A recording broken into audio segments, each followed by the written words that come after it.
I did want to just kind of touch on some of the bubbling that's happening. There's 4 teams in the conference finals right now. 26 teams have already started their off seasons, right?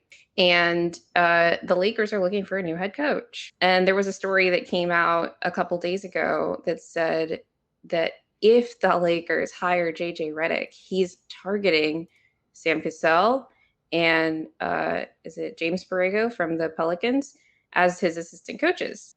There was at least another name, but those are 2 names of coaches who were ostensibly near the top of the list as reported for the Lakers to hire for their head coaching position. So if you're those guys and you hear this story about how JJ Reddick wants to hire you to be their assistant while you're going through the interview process to be the head coach, how do you feel?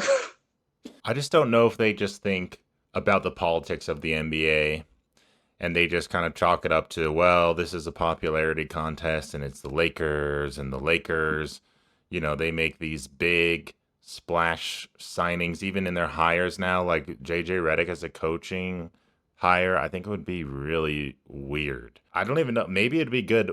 I don't know how JJ Redick is as a coach. I'm skeptical. I feel like it's not a great idea, but he could surprise people. So I don't know if they're just like, yeah, well, he's tight with LeBron, whatever. They probably rolling their eyes, but would they want to come join that staff after all this? I don't know.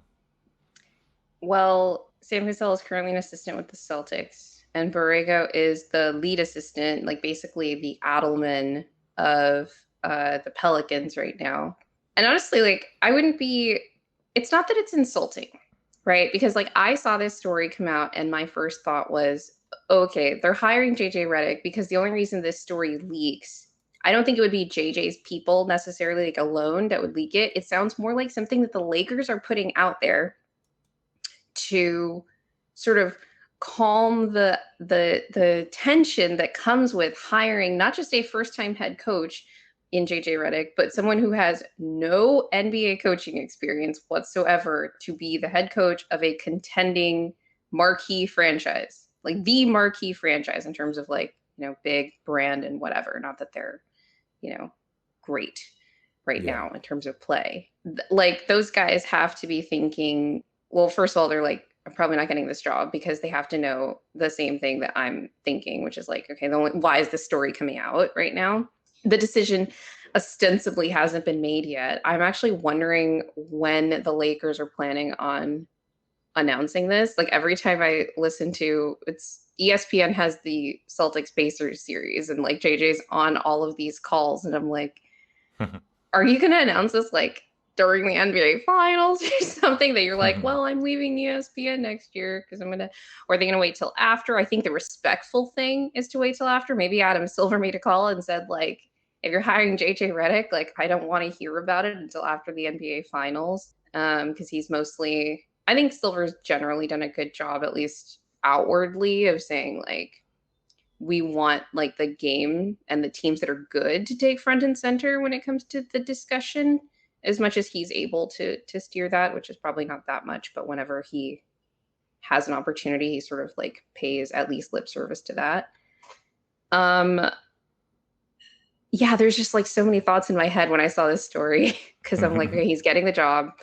It's kind of crazy that they're giving him this job because it's so much pressure. It's kind of crazy to me that he's taking it, but he's wanted to be a coach since last season. We talked about it on a previous show how he, or maybe it was one of our just pre-show calls, where he had interviewed for the Toronto Raptors job that went to Darko last year. So we know that he's at least interested in this, but that's a very different situation. Like that's a rebuilding team now. And the Lakers are not a rebuilding team and aren't going to be as far as anyone really thinks in at least in this offseason. So if you were one of the things I was worried about with the Lakers coaching search and all of the coaching searches is that the Nuggets would lose Adelman, who's the lead assistant, he's the offensive coordinator, all of that stuff, that he would go somewhere else and potentially the Lakers, and that would suck because I don't want them to have a good offensive minded coach or a good coach, period. But if you were Adelman, let's say that his name was not included in, I think, the list of targeted assistants for JJ Redick. But if you were he or Micah Nori from the Timberwolves, who was also sort of ostensibly on the coaching like job market, has interviewed probably for some of the other open positions there. Would you rather keep your current gig, which is as a lead assistant, similar to James Borrego with the Pelicans, or do you want to go work with the Lakers under JJ? Because I think there's arguments on both sides for it. I don't work in the league, and I know Adelman obviously does. So I don't know what he thinks about what it'll take to get the next step that he needs to be a coach. Because if he just thinks I just need to make a couple of good contacts and just meet a couple of the right people, and he sees LA as that place to go and build his resume up, that's something. Because maybe people don't give him as much credit because Jokic is on the Nuggets. I mean, I don't really know. I'm not sure how people view him. I think he's obviously great. He's experienced. He's been under Malone a long time. He's worked with some really good players. So I think he'd be attractive for other teams. And I know Nuggets fans are really worried about losing him. But it does seem kind of silly to be worried about losing him to the Lakers when the Lakers make these weird signings like JJ Reddick and like No. Luke Walton or whatever. Like my other thought is he could go to the Lakers and be like an assistant and hope that whoever, if it's JJ, gets fired before the end of the year, and then he gets to be the interim coach, and then that's a little audition for the real head coach, because LA is a bright lights franchise. So Yeah. I don't Yeah. know, like I don't. There's all these questions about LeBron too, because this was supposed to be the offseason of LeBron's leverage, because he's a free agent, and does he want them to draft Bronny and blah blah Right. blah. And we don't know where he's gonna go. So I don't know what the Lakers as a franchise is trying to do with this next hire. Whether the goal is appease LeBron or if it's just hire the best candidate.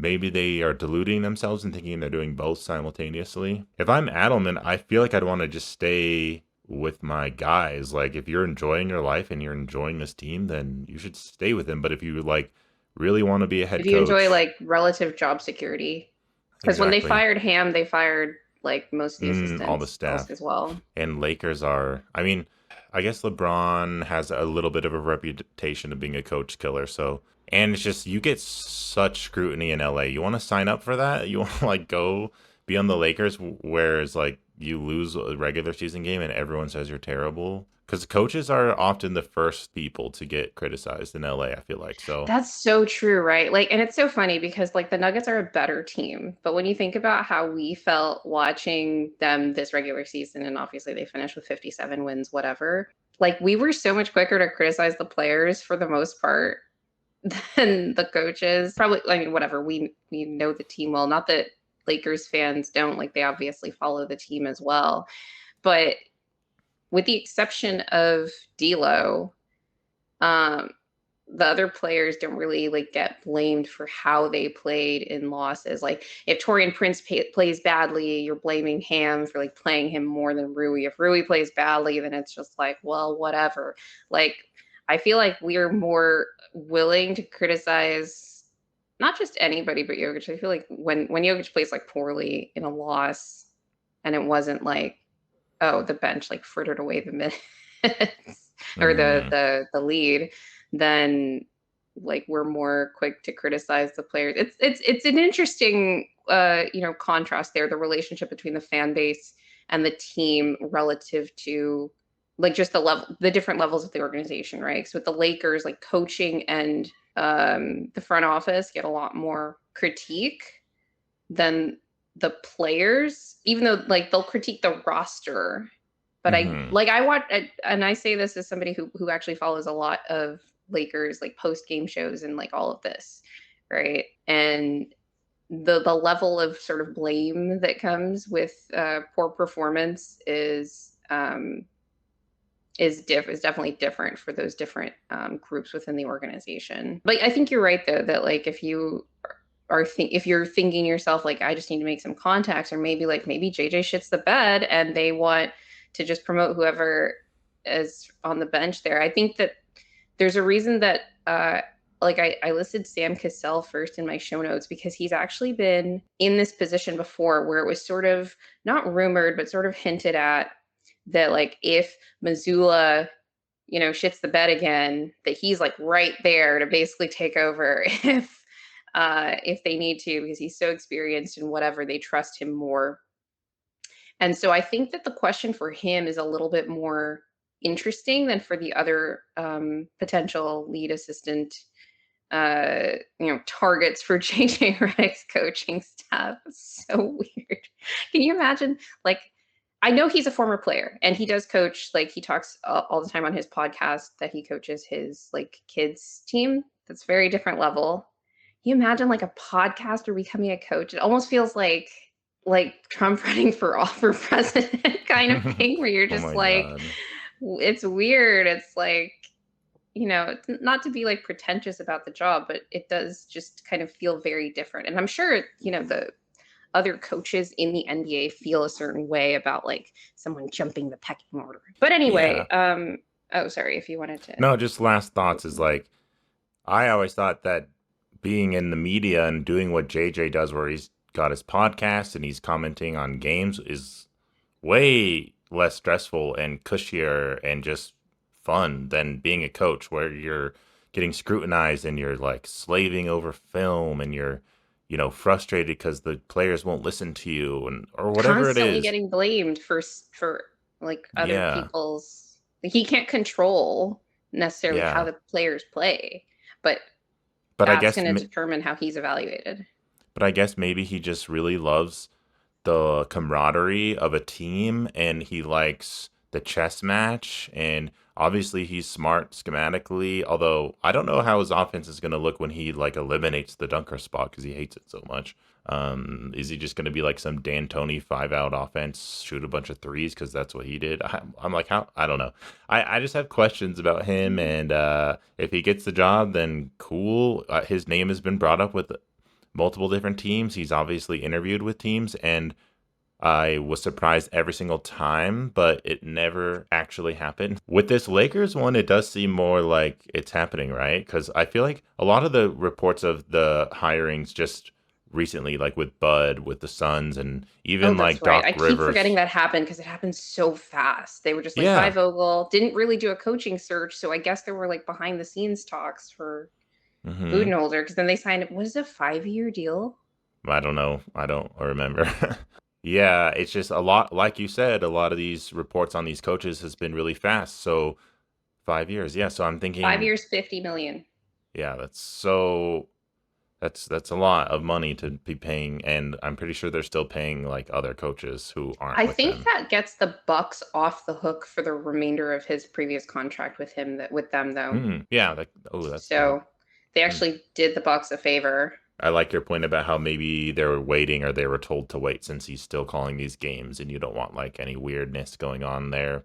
If it's not JJ, then who is it? Because I feel like the Lakers would just have hired someone Yeah. and it would have come out by now. So, I think the decision's been made and they're waiting to announce it because yeah. the other one of the things I was actually worried about was how long the Lakers took to fire Ham. I'm not worried, but if I were a Lakers fan, I'd be worried because if they took so long to fire Ham or make the decision to, there was all this like hand wringing, it seemed like, for weeks where they're like, there's still decisions being made. And like some in the organization want to keep him, whatever, others don't, because that you have to start your coaching search, right? And, as soon as that was announced, like JJ was, one of the top names, and then everyone else, all these other these like assistant coaches who've been trying to get like their first head coaching gig, basically, were also in there. But it didn't seem like the Lakers were looking at a lot of coaches that had prior head coaching experience, which I found interesting at the time. But it almost, in retrospect, it feels like how long have they really? Maybe they wanted to hire JJ for like a while now, Could be. and maybe that's why they weren't necessarily looking at a lot of coaches that had other head coaching experience because it would have looked uh, worse. Like, okay, all these other assistant coaches have a ton more NBA coaching experience than JJ. So it's already like, ugh. But if you were going with JJ over someone who's been there before, like as a head coach for a contending team, maybe it looks worse. It's almost like, oh, have they been just like crafting this whole time to like make the JJ hire look even better? I don't know.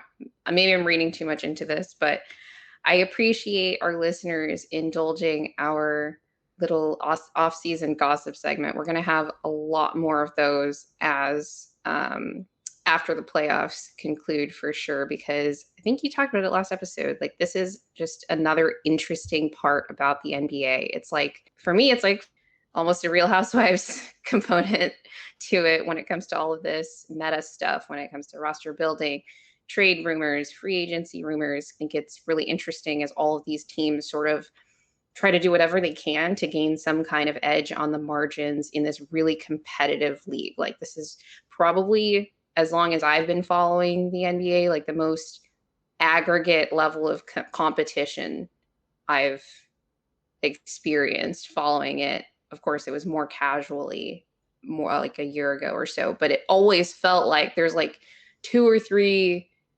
teams that are like not just have a chance to win, but are like really good, maybe like 4 or 5. But there are so many more now just because of the talent. So you can Mm-hmm. see why everyone's trying to improve on the margins. Well, thanks to everybody for listening. Please remember to like, subscribe, share, and hit the notification bell. Leave us a review on Spotify or Amazon Music. And especially subscribe on YouTube, actually, because it turns out 80% of our listeners are not subscribed. So hit that subscribe button, help us grow the channel, share it with your friends.